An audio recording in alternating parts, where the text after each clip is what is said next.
Meke ni manyaman, today's recipe magluluto tayo ng ginisang gulay na may hipon.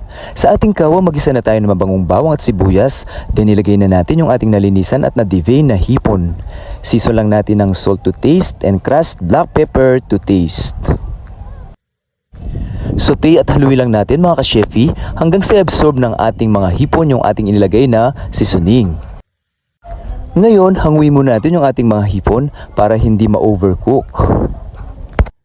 Pagkatapos nating hanguin natin mga hipon, sa isang kawali, magisa na tayo ng carrot, meron tayong sayote and Baguio beans. Season lang natin ng salt and pepper to taste. Haluin lang natin at saute pa mga ka-chefy.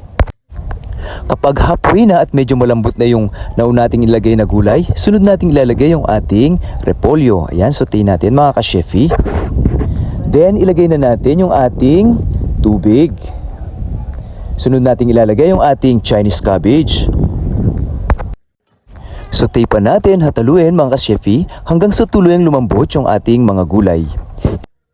Pag malapit nang maluto yung ating mga gulay, ilagay na natin yung ating nasaute na hipon. Pagkaraan ng ilang minuto, luto na yung ating ginisang gulay na may hipon. Meke ni, manyaman. Tara po mga tana, thank you for watching.